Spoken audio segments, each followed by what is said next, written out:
What's up, everybody? Welcome to Podcast Now. I'm Alex, and in this video, I want to talk about the Dead Space 4 news that's kind of been going on over the past couple days. Now, funny enough, this interview was actually done 3 weeks ago, so it is technically a bit old if you watched it live. Comes from Dan Allen Gaming, and he did an interview with some of the higher-ups, obviously Glenn Schofield, along with others who created Dead Space. It was a cool little reunion, and, towards the very end of the video, they talked about Dead Space 4, and now, look, it's not like they're completely broken up about it. It's not like they're crying about it. It's not even like they're surprised. And I think that's probably the biggest thing, right? They say they get it and they respect the decision, but they seem to not be shocked that when they pitched, and that's the story, right? So they kind of did like an entry-level pitch of a Dead Space 4. They had ideas, they pitched it, they know who to talk to, right? So kind of anytime they feel like doing it, they could technically do it. They were told no. They were told that EA doesn't have any interest right now. Thanks for your time, yada, yada, yada. And that's kind of it. Again, they know who to talk to in the future, and they knew, obviously, when they did it. But obviously nothing came of it. And disappointing. It is disappointing, but it's also, I think that's actually what some people are kind of running with, right? The story. It's disappointing, but it's not surprising. And that's kind of how you can convey it because, Dead Space has gone through quite a bit, even recently. It went through a lot when they were first coming out. Dead Space 1 and 2 are always going to be some of the best horror games and really one of the best horror franchises ever created, okay, in Dead Space. Dead Space 3, I like Dead Space 3. I don't love it. I think it's easily the worst of the trilogy, but I did enjoy it, and I would have liked them to continue even back then.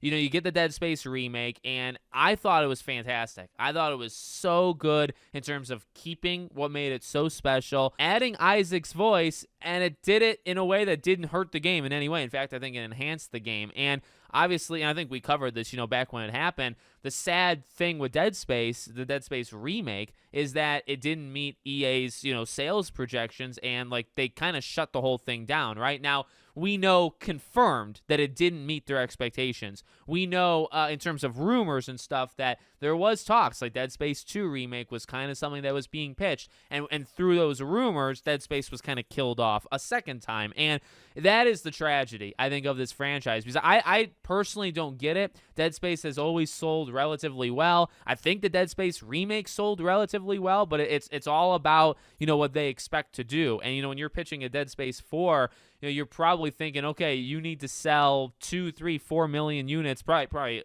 towards the higher end of that, just to break even. So you're really looking for this horror franchise to kind of come back with a Dead Space 4, and you're probably looking for it to do almost half of 10 million, right? Get to 5 million units, kind of as your baseline. And, they talk about in the interview that they don't take risks. The gaming industry is in a tough place right now, and we've talked about that a ton on the channel, right? Tough place right now, and they don't take risks on these kinds of projects. And that is, whenever we hear things like that, we know it. As people that follow the industry, we know it, but to hear it from them just kind of hurts even more, right? Because we are in I think it's a bad place, because that kind of creativity and that intuitiveness and just being able to try something different, okay? The ability, and I guess this isn't necessarily different because Dead Space is a franchise, right? But just to kind of go back and throw some ideas out, right, and see if it works.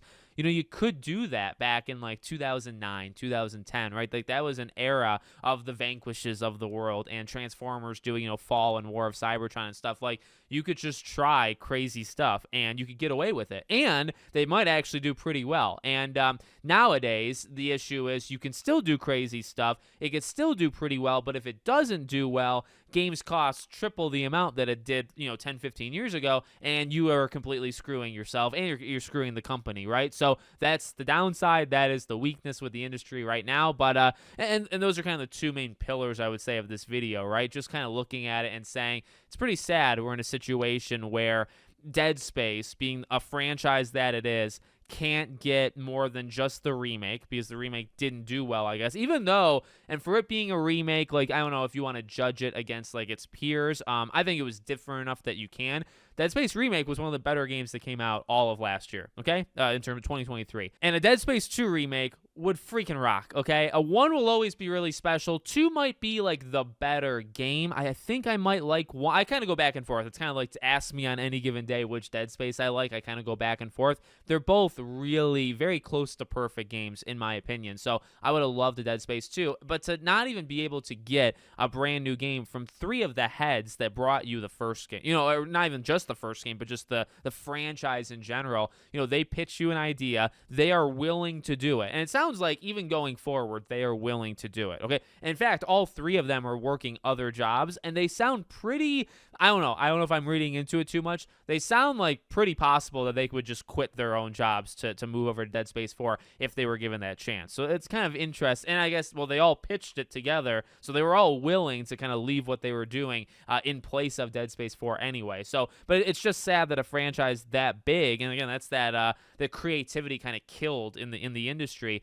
It can't even get a new game from the makers of the original after getting a really, really good remake. It can't even get a Dead Space 2 remake. And I guess that's both, the creative killing that the industry has been doing recently, along with just Dead Space as a franchise can't really catch a break. It went off the deep end with Dead Space 3 that very much alienated a lot of people, and it soured the franchise, and I get it. And but then you get it back with Dead Space remake, and you don't get any more. So it's sad. It's a franchise I want to continue, and I'm really excited that Motive is doing the Iron Man game, and I think they're one of the most underrated studios on the planet. I really think they are kind of in like their not like supervillain origin story, but like their hero origin story, right? Where they do Star Wars Squadrons, which I think is kind of also an underappreciated game, but they kind of just build and build and build, and you kind of write them off at least initially, and then the game comes out and you say, you know what, they did better than the last time, and you say that a couple times, right? So I don't know, Dead Space 1's remake was phenomenal. I think they're on the up and up, and now they're going to get the chance with Iron Man, so I'm not mad about that. But just as EA, like you can't, I don't know, is it not possible to do something Dead Space that doesn't cost a lot of money? Like can we do a Dead Space 2 remake for like 25-30 million, or is that like not enough because then it's got to sell certain amounts of copies? I don't know what the issue would be, but it has to do something with that, right? We just don't know the official numbers. So let me know what you guys think in the comments. Make sure, as always, you're subscribed to the channel, bell icon turned on, and I hope to see you all on the next one.